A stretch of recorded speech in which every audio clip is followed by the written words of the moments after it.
Vient de nous annoncer parce que Terry était vraiment magnifique personne et il aimait beaucoup chanter. Et Nat King Cole, il avait vraiment une très belle voix et par moments, certaines fois, on avait rencontré aussi Joanne, sa femme, et c'est sûr que je vais communiquer avec lui dans les prochaines heures. C'est bienvenue à cette partie du service en français. Et je vais vous lire quand même la parole quotidienne d'aujourd'hui en français parce que ça fait suite à ce que Révérend Chris vient de nous partager, une telle bienfait d'être ensemble et de faire les choses ensemble aussi, cultiver le soi et le partager ensemble et apprécier le fait d'être ensemble et de dans ces moments, quels que soient les beaux et les moins bons moments aussi. Et on dit souvent, il y a une pensée qui dit, seul, je vais plus vite, mais ensemble, on va plus loin. Alors, je vais vous lire. Être ensemble enrichit mon âme.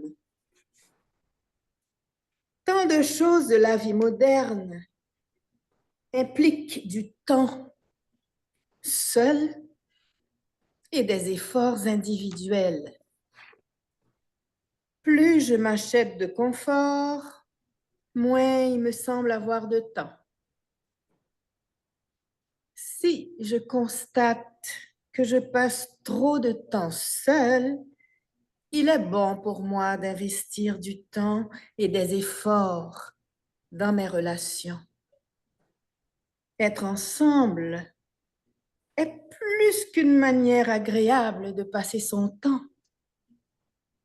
C'est une manière de se rappeler que la vie ne se résume pas au travail et à l'activité et que je fais partie de quelque chose de plus grand que moi. Le temps que je passe avec les autres me bénit et m'enrichit.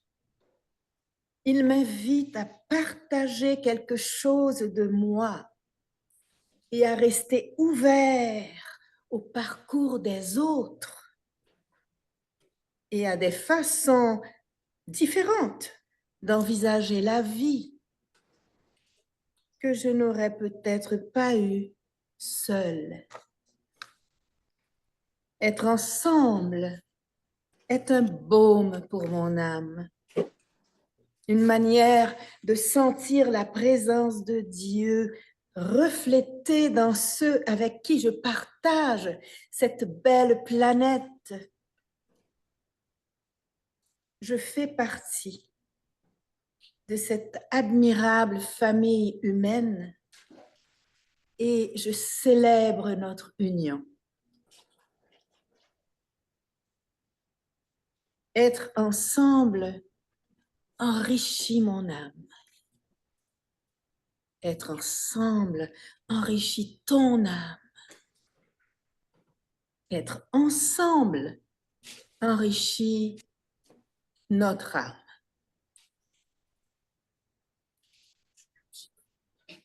Et pour continuer, je vais vous partager une pensée du jour de Anne-Marie Koch, ancienne présidente de Unity Schweiz en Suisse. Demeurer en paix. Quelle belle expression qui comprend le mot paix. Les gens qui demeurent en paix vivent ensemble pacifiquement. Ils s'offrent réciproquement du bonheur, de la joie de vivre, du succès et s'entraident. Ce sentiment te permet de reconnaître si tu es bien centré, si tu te trouves bien sur ton chemin de vie. Si tel n'est pas le cas, examine bien ce qui a pu se glisser dans cette demeure, ce que cela signifie pour toi et ce que tu pourrais supprimer ou modifier. L'état d'insatisfaction n'est pas un péché. Un petit morceau de puzzle qui ne t'appartient pas a pu se glisser dans ton histoire de vie. Qu'il est rassurant de découvrir ce qu'il faut modifier et changer. Donc, en fait, transformer. Je savoure mon puzzle personnel.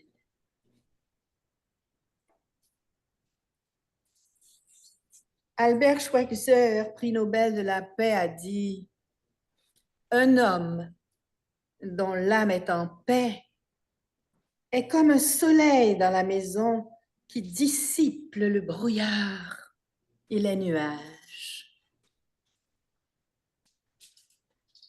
C'est une citation imagée du docteur de la jungle. Voici une autre de ces citations importantes. Respect de la vie. Respect de la vie. Voilà qui veut tout dire. Les êtres humains qui rencontrent le vivant, qui rencontrent tout, en fait, qui est vivant, avec respect, trouvent la paix et vivent en elle. Donc, vivent avec la paix. Vivent avec tout, dans l'unité, dans ce qu'on disait tout à l'heure, ensemble. Le respect, non seulement pour la vie qui nous entoure, mais aussi ta propre vie. Le fondateur du mouvement New Age Unity, Charles Fillmore, était d'accord avec les mystiques d'autrefois sur le fait que les pensées sont des forces qui se concrétisent et qu'il est important de bien les observer. Il proposait donc d'abandonner les pensées dogmatiques et limitées. Observe tes pensées aujourd'hui. Vois aussi quels sentiments elles éveillent en toi. Conserve uniquement les pensées qui t'évoquent la joie et te donnent de la force. Prends conscience que tes pensées sont les bases de la construction de ta vie. Tu peux dès lors transformer d'anciennes pensées destructrices du passé que tu as reconnues comme telles,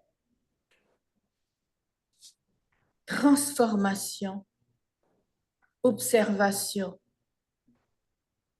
bonification. Je suis paix et amour.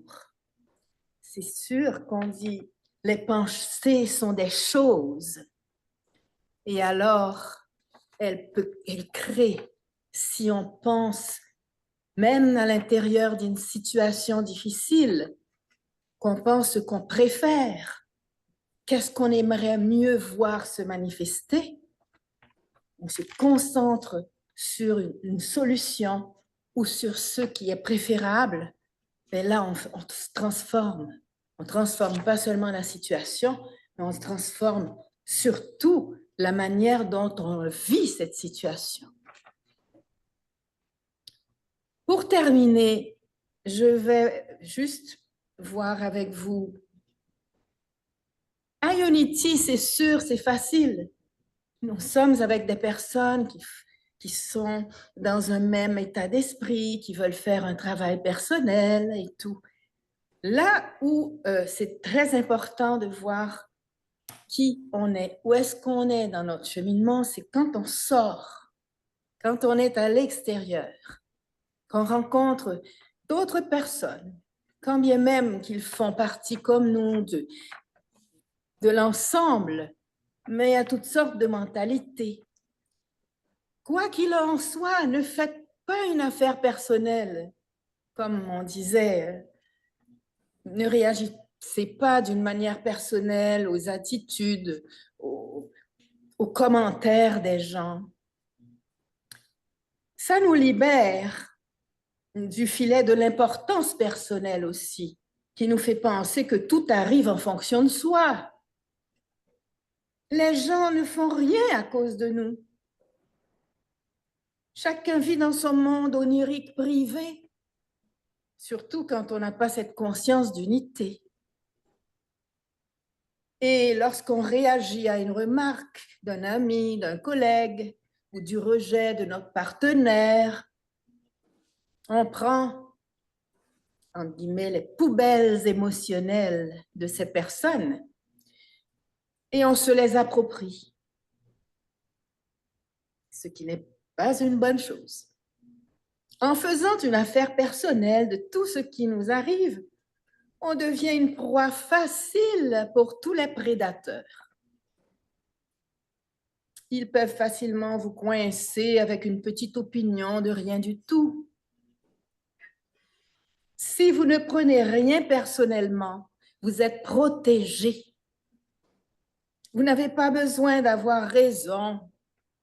C'est sûr, dans les conversations, on voit souvent les gens qui veulent avoir raison et donner tort à l'autre. Non, pas nécessaire d'avoir raison en imposant mon opinion aux autres. Si on n'en fait pas une affaire personnelle, on n'a plus à se sentir automatiquement offensé, ni à défendre ses croyances, ni à créer des conflits. C'est là qu'on peut être en paix, comme disait Anne-Marie tantôt. Les gens jugent selon leur système de croyances, de sorte que rien de ce qu'ils pensent ne nous concerne. Ça les concerne eux, tout comme nous. Et c'est pour ça que tantôt on disait comment c'est important de voir comment nous pensons et comment ces pensées peuvent être bénéfiques pour notre vie et celle des autres. Bonne journée. À bientôt.